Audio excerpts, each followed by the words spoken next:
avec clarté l'évidence de l'absence totale d'une personne séparée se révèle à nous. Cette évidence nous dépose au seuil de la présence, de la conscience, ce que nous sommes.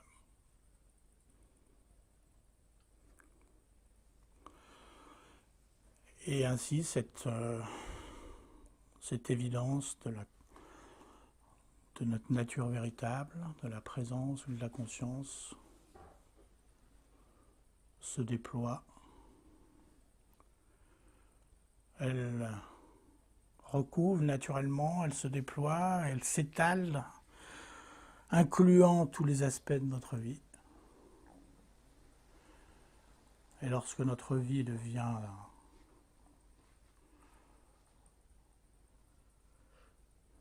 en quelque sorte saturée du parfum, de son parfum, elle devient célébration.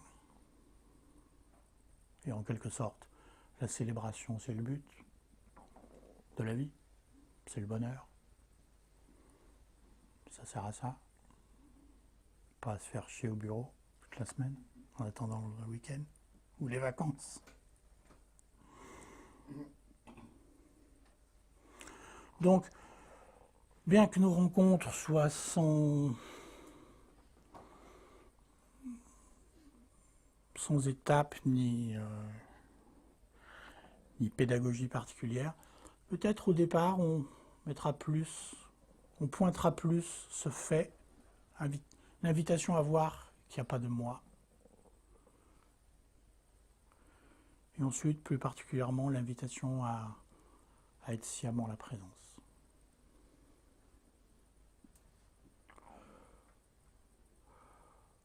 Donc dans nos rencontres, il y a 3 aspects, plus un. Ces 3 aspects, c'est en quelque sorte le laboratoire de la méditation tel qu'on l'a expérimenté précédemment. On pourrait appeler ça soit reposer dans la présence, ou parfois constater qu'il n'y a pas de moi, ce qui est la même chose.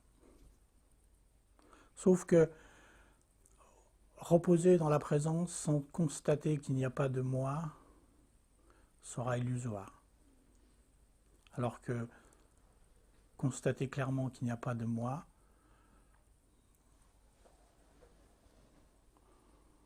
vous transporte en quelque sorte sciemment directement dans la présence.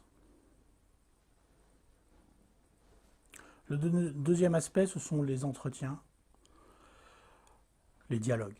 Le but des dialogues, c'est de dialoguer, c'est-à-dire de poser les questions qu'on peut avoir,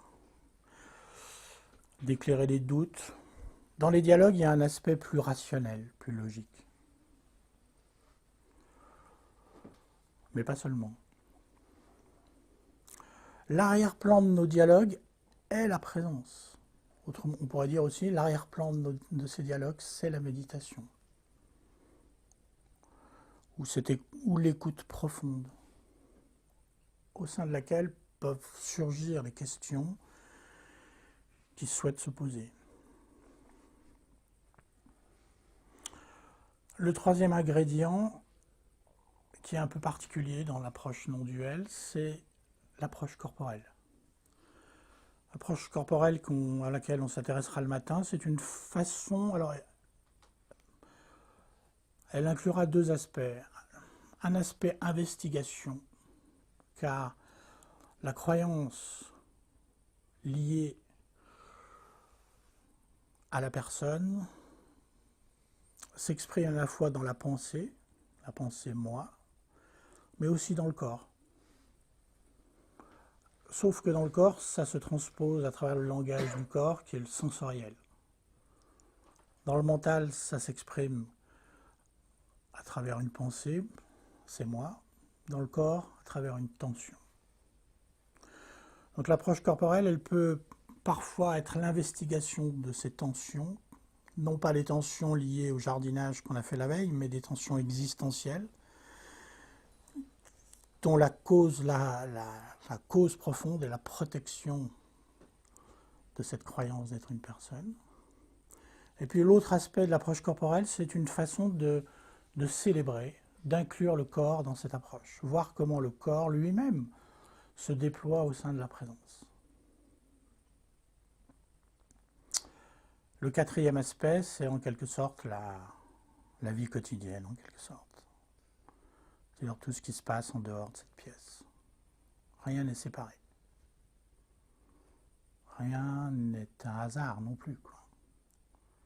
Si vous êtes fâché, si vous êtes triste, si vous êtes en colère, si vous avez faim, si vous avez trop chaud, rien de tout ça n'est séparé avec ce dont il est question. Donc l'invitation, c'est de le voir.